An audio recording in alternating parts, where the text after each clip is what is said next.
আসসালামু আলাইকুম everyone, welcome back to my channel. এটা যেহেতু আমার নতুন চ্যানেল, অবশ্যই সাবস্ক্রাইব করবেন যাতে করে নতুন ভিডিও আপলোড দেওয়ার সাথে সাথে আপনার ফোনে নোটিফিকেশন চলে যায়। আজকে শেয়ার করব উত্তরবঙ্গের খুব জনপ্রিয় একটি রেসিপি, আস্ত রসুন দিয়ে গরুর মাংস রান্না। তো মাংসটি রান্নার জন্য আমি আগেই মাংসটি ভালো করে ধুয়ে ঝিরতে দিয়ে রেখেছিলাম।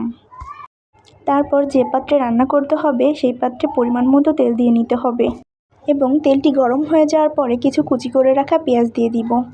কিছুক্ষণের জন্য এটা ভেজে নিতে হবে। যখন দেখব এটা বাদামি কালার হয়ে আসছে তখন দিয়ে দেব 3 টেবিল চামচ সরিষা বাটা, 3 টেবিল চামচ আদা বাটা, 3 টেবিল চামচ রসুন বাটা এবং 3 টেবিল চামচ পেঁয়াজ বাটা।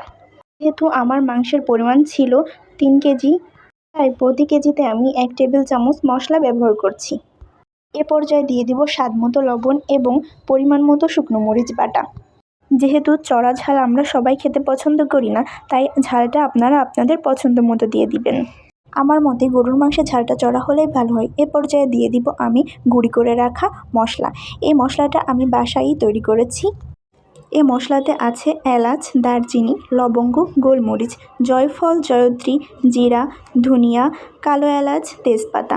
আপনারা আপনাদের বাসায় থাকা মশলা এগুলোর ভিতরে যেগুলো আছে সেগুলো দিয়ে রান্না করতে পারেন।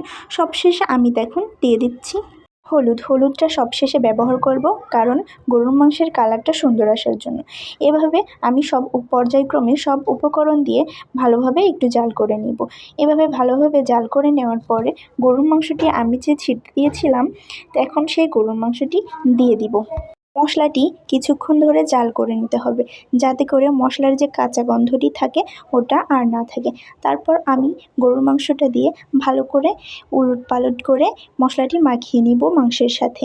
এক পর্যায়ে মশলাটি ভালো করে মাখানো হয়ে যাওয়ার পর মাংস এক জায়গা করে আমি ঢেকে দিব। এখানে কিন্তু আমি কোনো আলাদা পানি ব্যবহার করছি না। এভাবে আমি মিডিয়াম আঁচে 7 থেকে 8 মিনিট জাল করে নিয়েছি। দেখুন মাংসর থেকে কতটা পানি বের হয়েছে। আমি এই পানি দিয়েই মাংসটি কষাবো।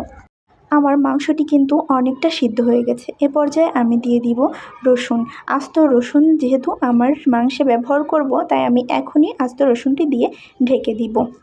10-12 মিনিট পর আমি ঢাকনাটা উঠাবো। পানি কিন্তু অনেকটাই শুকিয়ে গিয়েছে। যখন রসুন দিয়েছিলাম তার কিছুক্ষণ পরই আমি আলু দিয়েছি। আপনারা যারা আলু দিতে চান, আলু খেতে পছন্দ করেন গরুর মাংসে, তারা রসুন দেওয়ার কিছুক্ষণ পরই আলুটা দিয়ে দিবেন। হালকা আঁচে আমি 5-6 মিনিট ধরে মাংসটা কষিয়ে নিয়েছি।